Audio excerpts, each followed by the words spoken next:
Por Dentro da Política conversa com o deputado Carlos Gianazzi, do PSOL. Deputado, um prazer conversar com o senhor mais uma vez no estúdio da TV Assembleia SP. Eu que agradeço o convite, Jorge.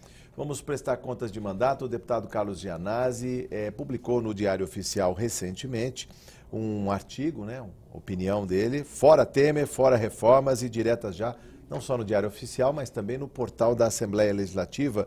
O senhor diz, deputado, que no caso aqui em São Paulo, a questão do fora Temer já tem sido bradado aí nas praças, nas ruas.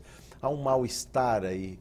O que o senhor depreende do que está acontecendo em termos de política que se traduz neste artigo publicado no Diário Oficial? Olha, primeiro que o presidente Temer não tem mais condições de continuar presidente do Brasil. Hoje, vários setores, a maioria do povo brasileiro rejeita a sua gestão, a sua administração. É um governo envolvido em vários escândalos de corrupção. Hoje o Temer é o chefe da quadrilha. Tem 8 ministros do seu governo sendo investigados pelo Supremo Tribunal Federal. Na sua base de sustentação no Congresso Nacional tem 200 deputados investigados. Então, é um governo sem condições, é um governo corrupto, um governo criminoso que lidera uma grande quadrilha que governa o Brasil. Então, tem que sair imediatamente, nós temos que substituir o presidente. Então, já há um consenso na sociedade em relação a isso. É um governo que não tem mais credibilidade, mais legitimidade, por tudo isso que eu coloquei.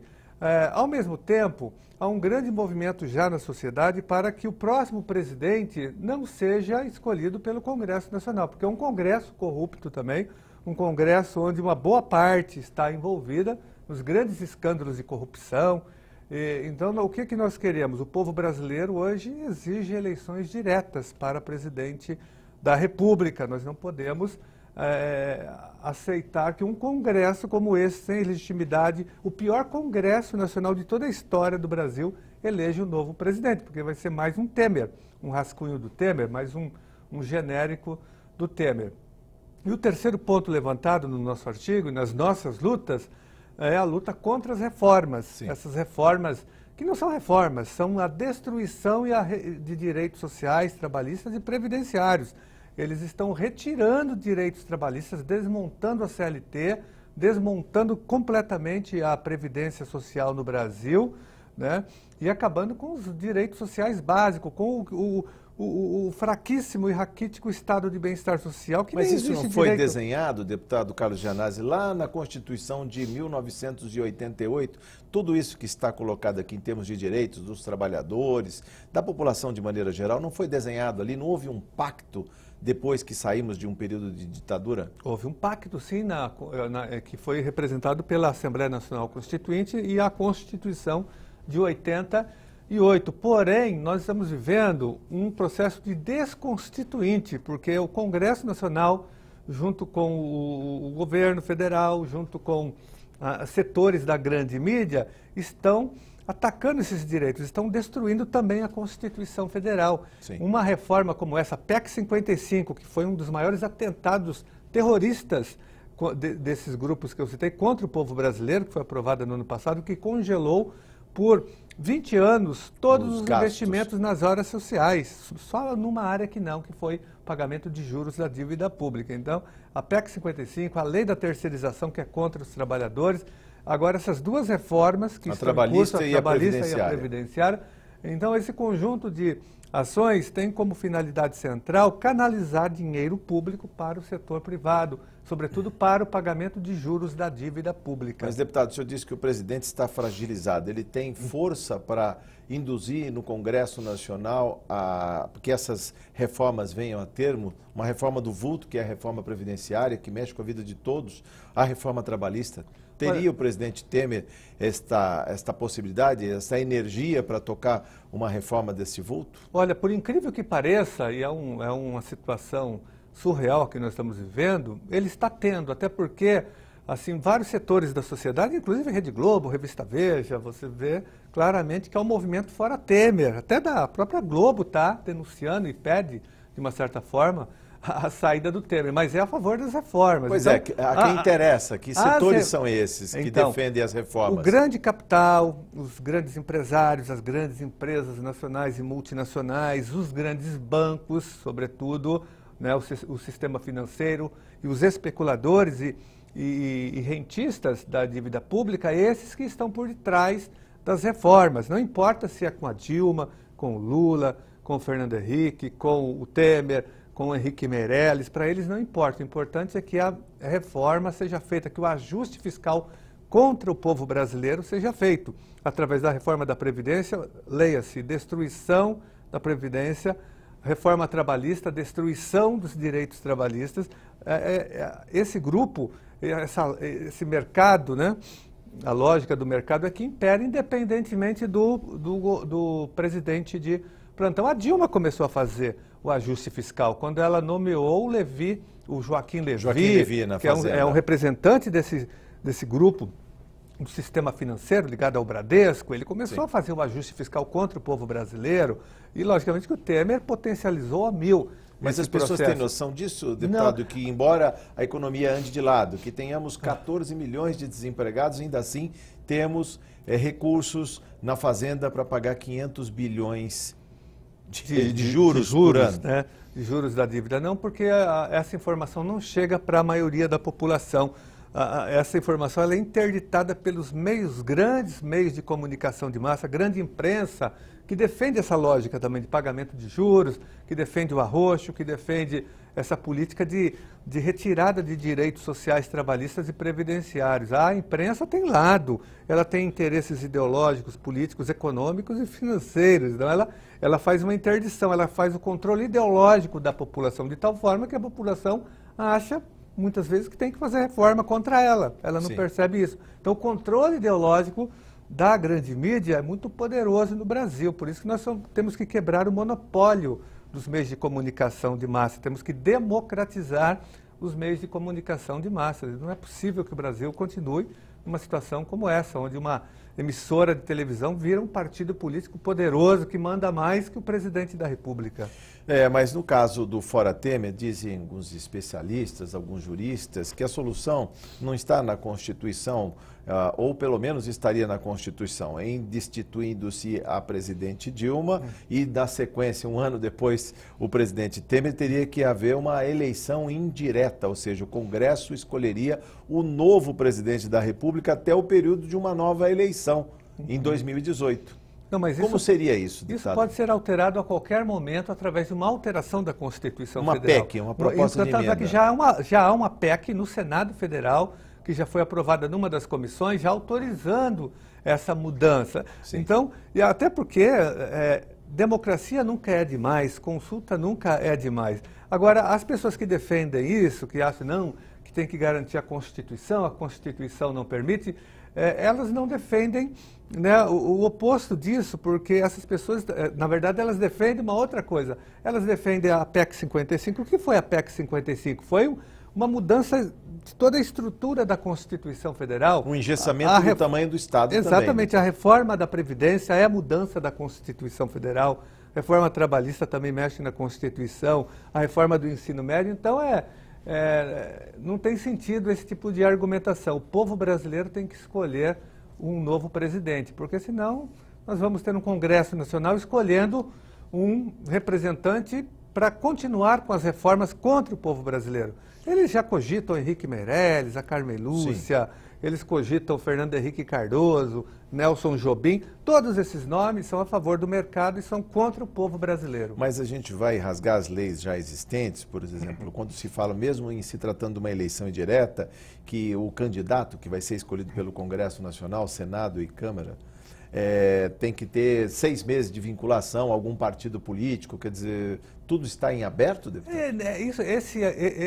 Esse artigo nem foi regulamentado ainda, como que quem pode ser presidente, né? Alguém de fora do partido ou não, do Congresso, tudo isso. Porque não existe candidatura avulsa. Isso vai ser ainda regulamentado ainda, então não tem o mínimo sentido, mas o povo brasileiro não aceita isso, seria um escárnio à nação. Pelo menos na propaganda do governo não é o que acontece. Na propaganda do governo, o país vai ficar muito melhor se acontecerem as tais reformas, principalmente da Previdência, que tem um peso muito grande aí nos orçamentos. Na verdade, o governo faz propaganda enganosa, mente para a população, para que a população aceite uma medida contra ela, que é um verdadeiro absurdo. Não há dívida da Previdência. O que nós temos, na verdade, é um saque no dinheiro da Previdência. Tem a DRU, a desvinculação das receitas da União, que foi criada pelo Fernando Henrique em 95 e foi renovada pelo Lula, pela Dilma. A Dilma, inclusive, aumentou de 20% para 30% 30% das receitas da União que podem ser transpostas de uma pasta para outra. É retirada da Previdência, da Seguridade Social, para pagamento de juros da dívida. A DRU serve para isso, é uma DRU dos banqueiros, do mercado. Ela não retira de uma pasta da Previdência para assistência social ou da educação para a saúde, não. Todo o dinheiro retirado da DRU é para o mercado financeiro, para os banqueiros. É um assalto, a mão armada, um assalto que foi legalizado, institucionalizado pelo Fernando Henrique, mantido pelo Lula, pela Dilma e, logicamente, pelo Temer também. Segundo, que tem a dívida da Previdência. Existe uma dívida bilionária que o senhor vem na tribuna desta casa sempre anunciando quanto as empresas devem de Previdência. Cobram do governo, mas na verdade deveriam pagar o que devem para a Previdência. São os caloteiros dinheiro dos trabalhadores. A JBS, que agora está sendo investigada nesse escândalo, deve mais de 2 bilhões de reais para a Previdência. O Bradesco deve, Itaú, a Rede Globo deve para a Previdência Social, várias Seu mandato é implacável em apontar esses grandes devedores, com certeza, os grandes frigoríficos, enfim, eles são os grandes devedores, eles que quebram a Previdência. Os trabalhadores não quebram nada, até porque o trabalhador ele tem um desconto no seu olerite já da contribuição previdenciária. Então, não tem crise,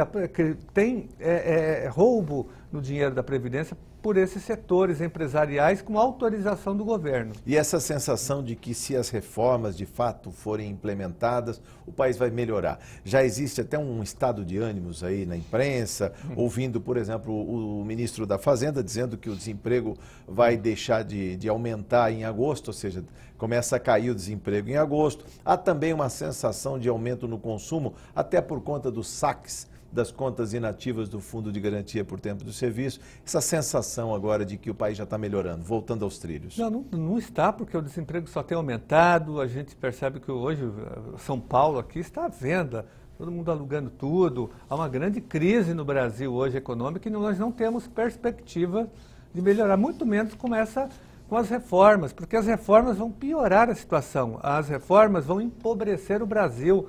Os trabalhadores perderão poder aquisitivo, perderão seus direitos, terão que trabalhar mais, até 12 horas, terão a redução do tempo de almoço de 1 hora para meia hora, né? São retrocessos. Tem o trabalho intermitente que foi aprovado no projeto agora, o trabalhador vai ganhar por hora trabalhada quando ele for chamado pela empresa. O tempo que ele fica fora, ele não ganha nada. Mas então, o mote é a modernização das relações trabalhistas. A modernização do roubo, do assalto dos empresários aos trabalhadores, porque os trabalhadores serão remetidos a um processo de semi-escravidão, de humilhação trabalhista. Até a Justiça do Trabalho é contra essa reforma, porque é um absurdo total o que vem acontecendo. O Brasil vai ficar mais pobre, mais miserável, vai diminuir o consumo interno e o Brasil vai virar uma grande feitoria, como sempre foi, piorada, de país exportador, que vai apenas alimentar os mercados do primeiro mundo. Deputado, estamos falando do país, mas a competência legislativa de um deputado estadual é o Estado de São Paulo. A quantas anda este país chamado São Paulo em termos de economia? São Paulo reproduz o que acontece no Brasil. Aqui o governo Alckmin, o governo do PSDB que já governa o Estado há mais de 20 anos, vem destruindo também a educação pública, a saúde, destruindo vários setores importantes das áreas sociais. Nós vivemos uma grande crise no estado de São Paulo, inclusive com cortes orçamentários na cultura. O governo está fechando várias oficinas culturais em todo o estado, extinguiu a Banda Sinfônica do Estado. Na área da educação, ele vem fechando várias salas, turnos de escolas, demitindo professores mediadores, professores coordenadores, agentes de organização escolar. Está fazendo um enxugamento no orçamento da educação. Sim. Deputado, ainda no tocante ao funcionalismo, a questão da database, que o senhor também vem batendo na tribuna desta casa, comumente falando da questão da database do funcionalismo, que não é respeitada? Não é respeitada há muito tempo. E agora, mais ainda, existe uma lei que nós aprovamos aqui na Assembleia Legislativa, em 2006, que não é respeitada pelo governo. Então, o governo não dá reajuste salarial e nem a reposição das perdas inflacionárias, como determina a lei estadual e como determina também, Jorge, o artigo 37 da Constituição Federal, que obriga os entes federativos a fazer a reposição das perdas inflacionárias para os seus servidores. Então, o governo Alckmin, há mais de 3 anos, há quase 4 anos, que não faz a reposição das perdas inflacionárias para os profissionais da educação, os professores, servidores da educação, servidores da segurança pública, do sistema prisional. Todos os servidores estão fora hoje do reajuste. É um governo que afronta a legislação. E eu, recentemente, Jorge, fui ao Ministério Público, protocolei uma representação ao Ministério Público pedindo que o governo Alckmin seja responsabilizado criminalmente por improbidade administrativa, por desrespeito, por afronta à legislação, tanto a nossa lei estadual como também a Constituição Federal. É uma visão de Estado mínimo? Como é que o senhor vê essa questão? Total, Estado mínimo, de neoliberalismo, de ajuste fiscal, de entrega do patrimônio público para as empresas privadas, como vem acontecendo agora com o metrô. O governo anunciou que vai fazer o leilão da linha 5, Lilás, vai entregar essa linha para a iniciativa privada. Ele construiu com o nosso dinheiro, está terminando a obra com o nosso dinheiro público, comprou 26... Com severo atraso, né? Quem viu a construção lá muitos atrasos, comprou 26 trens, agora depois de feita toda a obra com o nosso dinheiro de cada dos 42 milhões de habitantes do estado, ele vai entregar de mão beijada para as empresas privadas ganharem muito, mas muito dinheiro, terem bilhões de lucros, como até está publicado isso no Diário Oficial, mais de 10 bilhões por ano essas empresas vão ganhar em cima do metrô construído com o nosso dinheiro, com o dinheiro que nós pagamos com os tributos estaduais. É um absurdo. Essa é a prática do PSDB aqui em São Paulo, terceirizar, privatizar e dilapidar o patrimônio público. Deputado, o senhor tem falado da tribuna também sobre desmonte, principalmente na área de educação. O senhor que tão bem dialoga, por exemplo, com o Fórum das 6, recentemente estiveram aqui representantes da Associação dos Docentes da USP, da Unicamp, da Dunesp.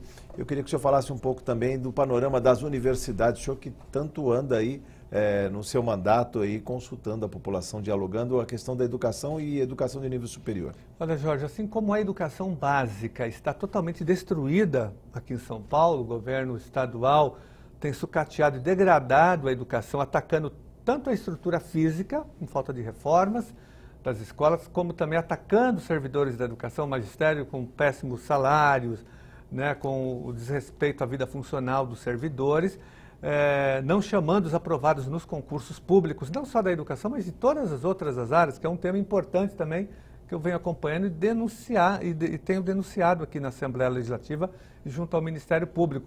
O governo realizou muitos concursos, mas não chama ninguém. E as escolas, as delegacias de polícia, os hospitais sem esses servidores. Mas, voltando ao tema aqui que você citou das universidades, as universidades também estão sendo destruídas pelo governo Alckmin, porque elas não estão tendo um financiamento adequado. Todas elas estão em crise, existe uma crise de financiamento. O governo faz uma maquiagem da parte contábil na transferência dos recursos, não... Sim. Pela lei... Todas deveriam receber 9,57% do orçamento do Estado, das receitas correntes do Estado. Mas aí isso é o que está na lei, né? O que está na Constituição Estadual, que nós defendemos aqui. Acontece que o governo faz uma maquiagem, que ele mexe na base de cálculo, e esse percentual, na prática, vai para 9,16% no máximo. Mas os 9,57%, mesmo que fossem investidos, seriam ainda insuficientes. Nós temos que aumentar, até porque esse percentual ele foi aprovado em 1995. As universidades cresceram, os campos, os cursos, contrataram mais professores, ampliaram a base de matrículas. Exatamente. A USP não é mais só a USP Butantã, tem o campus da Zona Leste, a IASH, a USP Leste, todas elas cresceram. A Unicamp tem o campus de Limeira, a Unesp cresceu, mas o percentual é o mesmo, é um absurdo. Então essas universidades estão passando por uma grande dificuldade porque não estão recebendo um orçamento correto. E além do mais, internamente nós temos casos também de malversação de dinheiro público, como na USP, falta de transparência, falta de gestão democrática, como o reitor Zago, que além de tudo isso, ainda vem destruindo a universidade, tentando fechar os hospitais universitários, as creches, a escola de aplicação da USP, ele vem atacando os servidores, criminalizando o movimento de servidores, o movimento estudantil, um absurdo. Então tem a crise de financiamento, mas tem também uma tentativa interna de tirar o caráter público das nossas universidades. Deputado Carlos Gianazzi, ainda no tocante à educação, mas um assunto correlato, a questão da saúde também. O Hospital do Servidor Público, o senhor vem acompanhando aí a falta de investimento, ou seja, muito se fala na contrapartida que o governo não coloca em relação ao que o funcionário contribui. O funcionário público contribui com 2%, ou no caso o Estado deveria fazer a sua contrapartida, colocar mais 2%. Isso não acontece. Isso não acontece. Inclusive eu estive agora, na semana passada, fazendo uma diligência no hospital. Constantemente eu vou até lá, faço fiscalizações, diligências, entro nos corredores, vejo a situação e fotografo, tiro fotos e levo ao Ministério Público, ao governo e peço providências. E fui até lá e fiquei estarrecido, porque nada muda, Jorge. Não tem financiamento também para o hospital. Houve filas, pessoas com dificuldade de marcar consultas, o teto caindo em cima de pacientes e funcionários. Um funcionário de 20 anos, ele morreu no elevador por falta de segurança. O elevador sem segurança esmagou esse funcionário do arquivo médico. Daí eu entrei no arquivo médico para fiscalizar e fiquei chocado, porque quanto papel ainda? Tantos papéis, tantos processos. A informática não chegou. Não chegou lá e, além do mais, não tem saída de emergência. Se pegar fogo, morre todo mundo. Todos os trabalhadores serão mortos, porque não tem uma saída de emergência. Então, o caos, aquele hospital. E tem essa questão do financiamento que você muito bem levantou, que todo funcionário público contribui com 2% do seu salário, do seu olerite, para a manutenção, funcionamento do hospital. O governo deveria também contribuir com 2% por funcionário. A quota patronal não faz. Nós já apresentamos projetos de lei. Na LDO nós apresentamos. Eu estou aqui desde 2007 e todos os anos eu apresento na LDO e na LO essa proposta para incluir os 2% também do governo. O governo obstrui com a sua base de sustentação essa proposta. Então o Hospital do Servidor Público está sucateado, degradado, faltam médicos, faltam funcionários, né? Está faltando remédio, é difícil marcar consulta, porque eles terceirizaram tudo lá dentro, inclusive a marcação de consultas, só liga e fica lá meia hora, 1 hora, 3 horas e não consegue marcar uma consulta. Por isso que nós estamos acionando o Ministério Público, o Tribunal de Contas e o próprio governo. Reclamação, inclusive, pelo interior, as SEAMAS, né, o atendimento descentralizado, porque nem tudo pode ser produzido, feito aqui no Hospital do Servidor Público, aqui na capital, né, deputado? Exatamente. É uma grande reclamação de quem mora no interior. O interior, pior ainda, porque são poucos os SEAMAS, são poucas as clínicas conveniadas que não dão atendimento satisfatório aos nossos servidores. E tem muitas regiões que nem têm essas clínicas. Aí o servidor tem que viajar quilômetros e quilômetros, vem lá de Presidente Prudente, de Apiá, até o Hospital Servidor Público. Ele viaja 7, 8 horas para chegar aqui, para passar por uma consulta. E às vezes nem consegue, porque a situação é tão precarizada no hospital que ele perde a viagem.